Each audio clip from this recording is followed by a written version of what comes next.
Welcome to this third and final part of the timeline estimation of the Bad Batch. It has been a blast writing and thinking about the timeline of this incredible series. If you haven't already, feel free to check out the previous 2 seasons, then come back to this. And as always, if there's any details I missed, please let me know in the comments. Last time we ended off with Omega's imprisonment on Mount Tantiss, and from the way I gave vague predictions of the passage of time, we're at the tail end of 18 BBY, right around November if we're making a real-world comparison. Spoilers ahead. Okay, jumping into Season 3, the first episode of the final season gave us some exact numbers to work with. The first time we see Omega near the tallies on her windowsill, it is 21 days since her arrival on Wayland. A big time jump takes place with the tallies listing 150 days, and a shorter jump takes it to 164 for my count. 164 days since the events of Season 2's finale would place this at about 1/3 to 1/2 of the way through 17 BBY, about 2 years after the declaration of the New Order. One thing I'm not entirely sure about is when Omega and Crosshair are escaping Tantiss. She mentions how a shuttle crashed when she arrived. Did this prologue in episode 1 happen right after she was taken to Tantiss? Let me know in the comments. Paths Unknown happens sometime in between episodes 1 and 3 if that wasn't obvious enough, where we see Dr. Hemlock's former base of operations.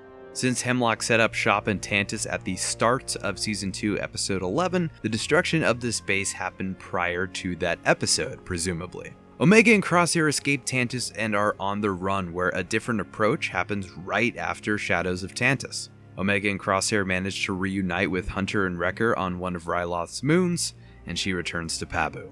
Based on how the 4 characters interact in the opening of Episode 5, The Return, it's my guess this episode takes place the following day after a different approach, where Crosshair returns to Barton 4 and relives the trauma of what happened about 6 to 7 months ago. The squad all get on the same page and get the intel needed from Nala Se's datapad. Infiltration and extraction are interesting because when we see Clone Force 99 in Infiltration, it seems like they probably just left Barton 4 when Rex contacts them, since they were already in hyperspace. The team, minus Echo, join Rex and his network on Teth, but are caught by surprise when an operative assassinates another imprisoned agent and calls in reinforcements to capture Omega. Commander Wolf leads the recovery team in pursuit of Rex's group, but the team get away after trying to reason with the one-eyed commander. In an effort to learn about the M-Count experiments and what Omega has to do with all of it, the team splits up as Hunter and Wrecker go to Space Louisiana along with Fennec Shand, who struck a deal for information if the two assisted in a bounty. The mission is completed and Fennec contacts a mysterious, spooky figure via hologram. The arrival of Count Dooku's former apprentice Asajj Ventress on Pabu and training of Omega, I think, takes place a couple days to about a week after Bad Territory, as Hunter still awaits contact from Fennec Shand, seemingly growing impatient at the wait. Sidebar, I love the hand-to-hand combat in this episode. Really good stuff.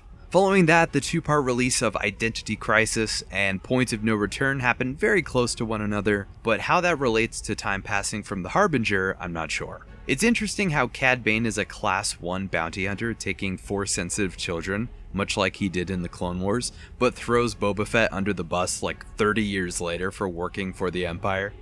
Emery Carr finds herself in a predicament of feeling sympathy for the children and knowing they don't belong on Tantiss, even breaking Dr. Hemlock's rule of socializing and bonding with the children. It's also revealed that CX-2 interrogated Sid and learned of Fee's connection to Clone Force 99, tracking her down and getting the coordinates for Pabu.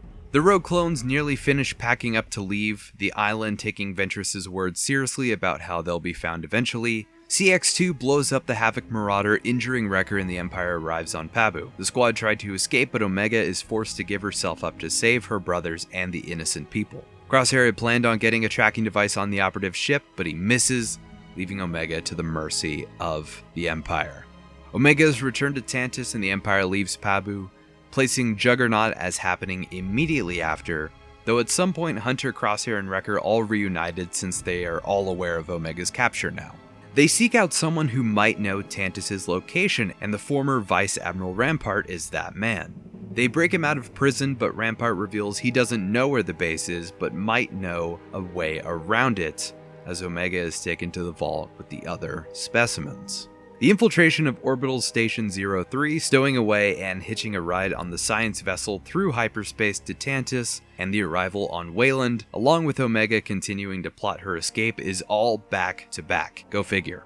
Up to this point, this season has really had consistent strings of episodes without much time jumping in between, except the first episode. We come to the final climactic battle for the fate of Omega, which sees the squad reunited once again, the death of Dr. Hemlock, what's essentially the destruction of Mount Tantiss, and the closure of our story.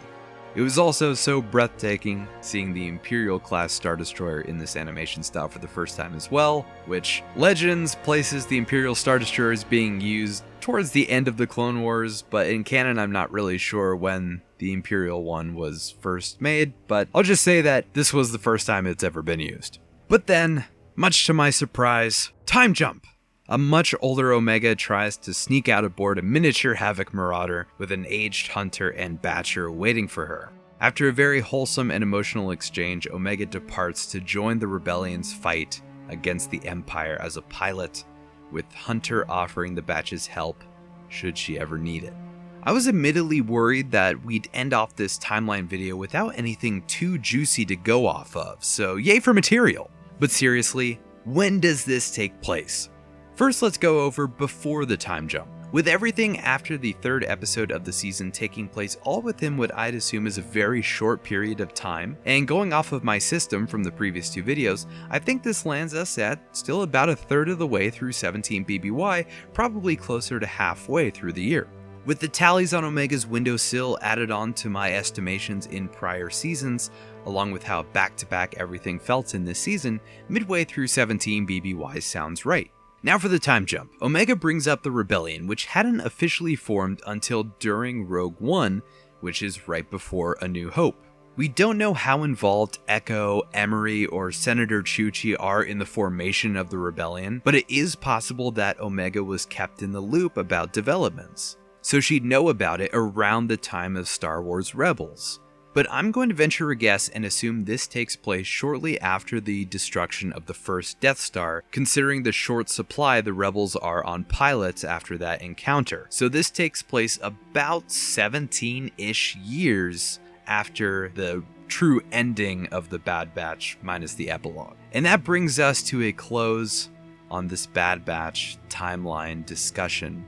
I've had a blast theorizing and estimating time in this show. Like I said in the first part, I've spent so many years obsessing over timelines and events in the Star Wars universe, and with this era of the timeline being a top favorite of mine, this transitional phase from the Republic to the Empire, it was even more fun. I hope you all enjoyed, and of course, if you haven't seen the other two parts, I'll have them linked below in the description, as well as the Star Wars Discussions playlist, where you can find my other videos where I talk a lot about this franchise that I love. If you enjoyed, please consider leaving a like, comment, subscribe, share, tap the bell, all the fixes.